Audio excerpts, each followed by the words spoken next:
사도행전 27장 1절에서 44절 말씀입니다.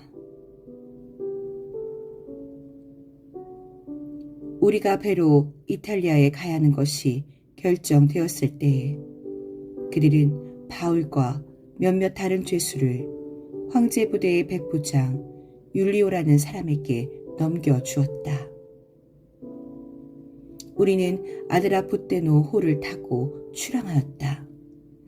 이 배는 아시아 연안의 여러 곳으로 항해하는 배였다. 데살로니가 출신인 마케도니아 사람 아리스다고도 우리와 함께하였다. 이튿날 우리는 시돈에 배를 태웠다. 율리오는 바울에게 친절을 베풀어 친구들에게로 가서 보살핌을 받는 것을 허락하였다. 우리는 시돈을 떠나 뱃길을 갈 때에 맞바람 때문에 키프로스 섬을 바람막이로 삼아서 항해하였다. 우리는 길리기아와 밤빌리아 앞바다를 가로질러 항해하며 루기아에 있는 무라에 이르렀다. 거기서 백부장은 이탈리아로 가는 알렉산드리아 배를 만나서 우리를 그 배에 태웠다. 우리는 여러 날 동안 천천히 항해하며 겨우 니도 앞바다에 이르렀다. 그런데 우리는 맞바람 때문에 더 이상 나아갈 수 없어서 크레타 섬을 바람막이로 삼아 살몬의 앞바다를 항해하여 지나갔다. 그리고 우리는 크레타 남쪽 해안을 따라 겨우겨우 항해하여 라세아 성에서 가까운 도시인 아름다운 항구라는 곳에 닿았다.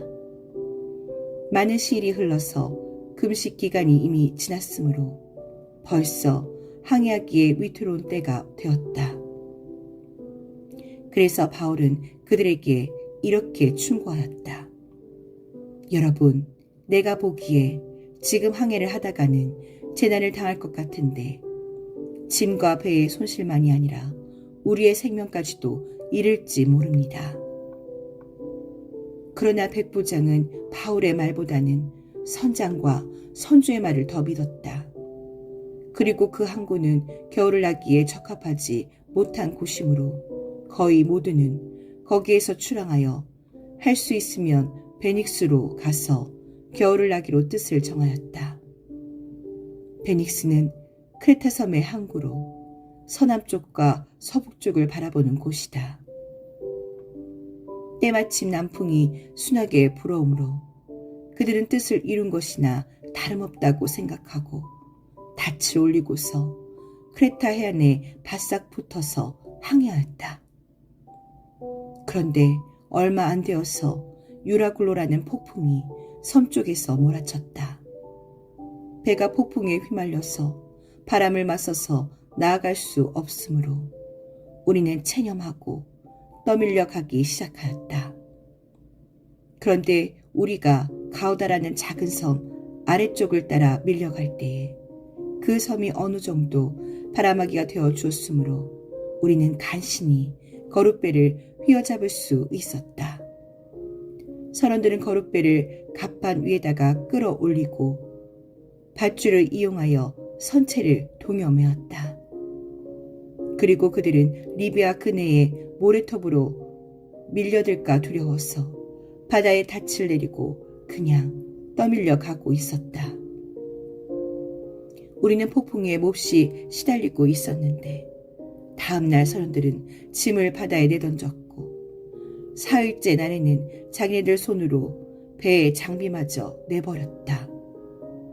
여러 날 동안 해도 별도 보이지 않고 거센 바람만이 심하게 불었으므로 우리는 살아남으리라는 희망을 점점 잃었다. 사람들은 오랫동안 아무것도 먹지 못하고 있었다. 그때에 바울이 이렇게 말하였다. 여러분은 내 말을 듣고 크레타에서 출항하지 않았어야 했습니다. 그랬으면 이런 재난과 손실은 당하지 않았을 것입니다. 그러나 이제 나는 여러분에게 권합니다. 기운을 내십시오. 이 배만 잃을 뿐 여러분 가운데 한 사람도 목숨을 잃지는 않을 것입니다. 바로 지난밤에 나의 주님이시오 내가 섬기는 분이신 하나님의 천사가 내 곁에 서서 바울아 두려워하지 말아라. 너는 반드시 황제 앞에 서야 한다. 보아라 하나님께서는 너와 함께 타고 가는 모든 사람의 안전을 너에게 맡겨주셨다 하고 말씀하셨습니다. 그러므로 여러분 힘을 내십시오. 나는 하나님께서 나에게 말씀하신 그대로 되리라고 믿습니다. 우리는 반드시 어떤 섬으로 밀려가 닿게 될 것입니다. 14일째 밤이 되었을 때에 우리는 아드리아 바다에 떠밀려 다녔다. 한밤중에 선원들은 어떤 육지에 가까이 이르고 있다고 짐작하였다. 그들이 물 깊이를 재어보니 20길이었다. 좀 더 가서 재니 15길이었다. 우리는 혹시 암초에 걸리지는 않을까 염려하여 고물에서 단 4개를 내리고 나리 새기를 고대하였다. 그런데 선원들이 배를 버리고 달아나려고 이물에서 닻을 내리는 척하면서 바다의 거룻배를 풀어내렸다. 바울은 백부장과 병사들에게 말하였다. 만일 이 사람들이 배에 그대로 남아있지 않으면 당신들은 무사할 수 없습니다. 그러자 병사들이 거룻배의 밧줄을 끊어서 거룻배를 떨어뜨렸다. 날이 새어 갈 때에 바울은 모든 사람에게 음식을 먹으라고 권하면서 말하였다. 여러분은 오늘까지 14일 동안이나 마음을 졸이며 아무것도 먹지 못하고 굶고 지냈습니다. 그래서 나는 여러분들에게 음식을 먹으라고 권합니다. 그래야 여러분은 목숨을 유지할 힘을 얻을 것입니다. 여러분 가운데서 아무도 머리카락 하나라도 잃지 않을 것입니다. 바울은 이렇게 말하고 나서 빵을 들어 모든 사람 앞에서 하나님께 감사를 드리고 떼어서 먹기 시작하였다. 그러자 사람들은 모두 용기를 얻어서 음식을 먹었다. 배에 탄 우리의 수는 모두 276명이었다. 사람들이 음식을 배부르게 먹은 뒤에 남은 식량을 바다에 버려서 배를 가볍게 하였다. 날이 새니 어느 땅인지는 알 수 없지만 모래밭이 있는 항만이 보였다. 그래서 그들은 어떻게 해서든지 배를 거기로 몰아 해변에 대기로 작정하였다. 닻을 모두 끊어서 바다에 버리고 동시에 키를 묶은 밧줄을 늦추었다. 그리고 앞돛을 올려서 바람을 타고 해안 쪽으로 들어갔다. 그런데 두 물살이 합치는 곳에 끼어들어서 배가 모래톱에 걸렸다. 이물은 박혀서 움직이지 않고 고물은 심한 물결에 깨졌다. 병사들은 죄수들이 혹시 헤엄쳐 도망할까봐 그들을 죽여버리려고 계획하였다.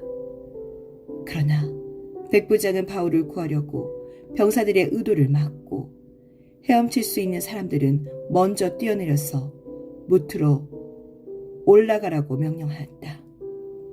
그리고 그 밖의 사람들은 널판지나 부서진 배 조각을 타고 무트로 나가라고 명령하였다. 이렇게 해서 모두 무트로 올라와 구원을 받게 되었다.